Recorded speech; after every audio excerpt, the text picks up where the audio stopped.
Hello friends, welcome to Hari Talks, and here is our genuine review of the film Dhurandhar Part 2 acted by Ranveer Singh and directed by Aditya Dar.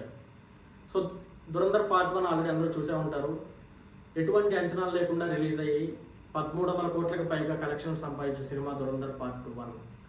ఆ మూవీకి సీక్వెల్గా Dhurandhar the revenge ఈరోజు అయితే ప్రపంచవ్యాప్తంగా release అయింది.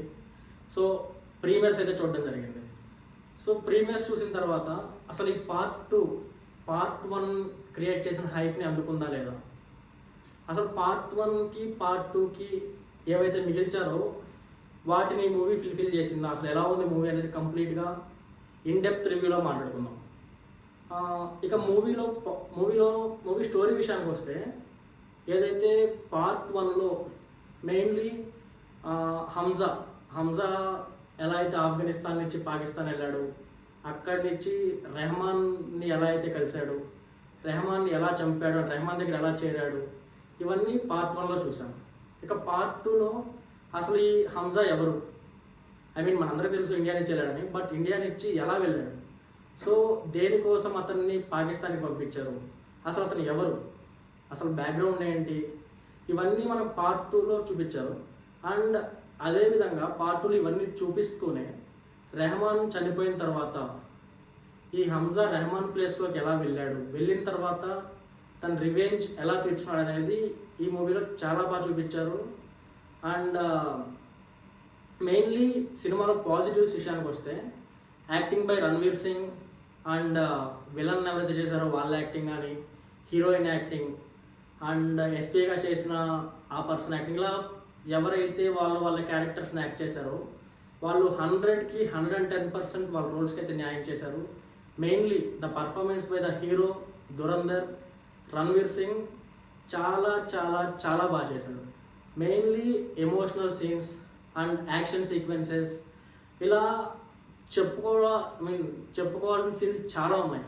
అంటే 4 hours movie అంటే చాలా మంది అనుకోవచ్చు, 4 అవర్స్ మూవీ ఎక్కడైనా బోర్ కొట్టుద్దా, అంటే ఈ మధ్య ఎప్పుడు మేము 4 అవర్స్ మూవీ చూడలేదు, ఇలా చాలా ఒపీనియన్స్ అయితే ఉన్నాయి. బట్ అప్రాక్సిమేట్లీ 4 అవర్స్, కరెక్ట్గా చెప్పాలంటే 3 hours 45 to 3 hours 55 నాకు ఎక్కడ కూడా మూవీ చూస్తున్నంతసేపు ఎక్కడ బోర్ అనిపించలేదు.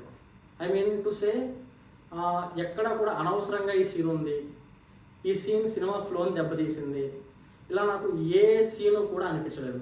దట్ మీన్స్ ఆ 4 hours అనేది నాకు ఎక్కడైతే కూడా ఇబ్బందిగా అనిపించలేదు. సో ఇక్కడ రన్ టైం విషయాన్ని పక్కన పెట్టేస్తే పాజిటివ్సే మాట్లాడుకుందాం. ఆల్రెడీ యాక్టింగ్ గురించి చెప్పా. అండ్ మెయిన్లీ స్టోరీ లైన్, ఇది మన స్టోరీ అయినా కూడా ఎక్కువ మందికి తెలియదు. అలాంటి ఒక స్టోరీని తీసుకొని జనరల్ ఆడియన్స్ కూడా అర్థమయ్యే విధంగా డైరెక్టర్ ఎలా అయితే చెప్పాడో అది నాకు చాలా బాగా అనిపించింది. అండ్ మెయిన్లీ డైరెక్టర్ గురించి చెప్పాల్సిన ఇంకో విషయం ఏంటంటే, తను ఏదైతే స్టోరీ పాయింట్ అనుకున్నాడో, ఎలా అయితే తీద్దాం అనుకున్నాడో సేమ్ ఆ పాయింట్నే చెప్తూ ఇంకా మళ్ళీ కమర్షియాలిటీ కోసం వేరే వాటిని యాడ్ చేయడం కానీ, ఇలా సైడ్ ట్రాక్స్కి వెళ్ళడం కానీ ఇలాంటివి ఏమీ లేవు. తను అనుకున్న పాయింట్ని అనుకున్నట్టుగా నీట్గా ప్రజెంట్ చేశాడు. So presentation wise, direction wise, story wise 100 out of 100. And ఇంకా పాజిటివ్స్ విషయానికి వస్తే, మూవీ మొత్తం పాకిస్తాన్లో లారీ అనే ఒక సిటీలో జరుగుతుంటుంది. ఎక్కడ కూడా మనం వేరే లొకేషన్ చూస్తున్నట్టు ఇలా ఏది అనిపించదు. ప్రతిదీ కూడా ఓకే, మనం రియల్గా ఆ వరల్డ్లోనే ఉన్నాం, మనం పాకిస్తాన్లో ఇప్పుడు ఉండి చూస్తున్నాం అనే ఆ నేటివిటీ బిల్డింగ్ అనేది చాలా బాగా చేశారు. ఆర్ట్ వర్క్ చాలా బాగుంది. And also screen play and cinematography, ఇవన్నీ కూడా సినిమాకి యాడెడ్ అడ్వాంటేజెస్, ఇవన్నీ పాజిటివ్స్.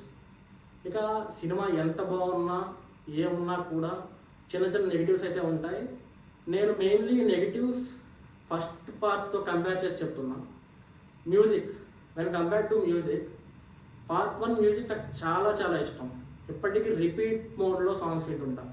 ప్రతి సాంగ్ కూడా, ప్రతి మ్యూజిక్ ట్రాక్ కూడా నాకు చాలా ఇష్టం. అలాంటిది పార్ట్ 2 మ్యూజిక్ బాగుంది, బట్ ఏదన్నా నాకు హాల్ నుంచి బయటకు వచ్చినప్పుడు గుర్తుండిపోయిందా, అరే ఇది పార్ట్ 1 కంటే చాలా బాగుంది అనేది నా ట్రాక్ అనిపించిందని నాకు ఏది అనిపించలేదు. So when compare to the part 1 music, part 2 music అనేది ఎక్కడో కొంచెం డల్ అయింది. సో క్యాచీ మ్యూజిక్ అనేది, అరే ఇది చాలా బాగుంది అనేది నాకు ఎక్కడ అనిపించలేదు. And and compare to villainism, part 1లో ఏదైతే మనం రెహమాన్ డెకాయిట్ అనే క్యారెక్టర్ని స్క్రీన్ మీద చూస్తున్నప్పుడు అరే ఏం చేశాడు, అరే కొన్ని సీన్లలో హీరోని డామినేట్ చేస్తున్నాడు, హీరో కంటే అప్లాస్ కూడా ఎక్కువ వచ్చింది. సో పార్ట్ 1లో అటువంటి విలన్ని పెట్టి పార్ట్ 2లో కూడా చాలామంది విలన్స్ ఉన్నారు, కానీ ఎవరు కూడా పార్ట్ 1లో ఉన్న విలన్ని, అతని మ్యానరిజాన్ని, అతని స్క్రీన్ ప్రెజెన్స్ని డామినేట్ అయితే ఎవరు చేయలేదు. సో అది నాకు కొంచెం డ్రాబ్యాక్ అనిపించింది.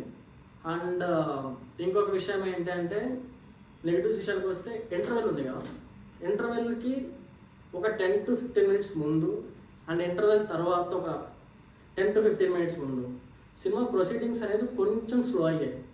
ఇంకొంచెం ఫాస్ట్గా రాసుకుని ఉన్న, ఫాస్ట్గా తీసుకుంటే బాగుంది అనిపించింది. సినిమా ఎలా అనిపిస్తుంది అంటే చాలా హైలో స్టార్ట్ అవుతుంది, ఇంటర్వెల్కి వచ్చేసరికి కొంచెం డిప్ అయింది అనిపిస్తుంది, మళ్ళీ ఇంటర్వెల్ తర్వాత నుంచి స్లోగా పికప్ అయ్యి క్లైమాక్స్ చాలా చాలా చాలా బాగుంది. సో ఫైనల్గా చెప్పాలంటే నా లెంత్ అనేది ఎక్కువ కాదు, సినిమాలో పాజిటివ్స్ చాలా ఉన్నాయి. సో మనం అనుకున్నది ఏంటంటే సినిమా చూడొచ్చా అంటే ఖచ్చితంగా ఒక మాటలో చెప్పాలంటే cinema is worth to watch. మీ టికెట్కి 100% పైసా వస్తుంది.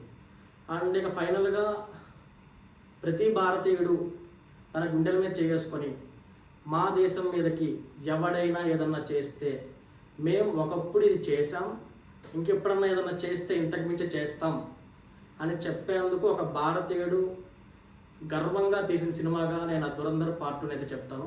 ఇక ఫైనల్గా అన్ని టెక్నికాలిటీస్ అన్నీ దృష్టిలో పెట్టుకొని my rating out of 5 is 3.75. And this is my review about Dhurandhar part 2. And మరికొన్ని రివ్యూస్ కోసం keep watching my channel Hari talks.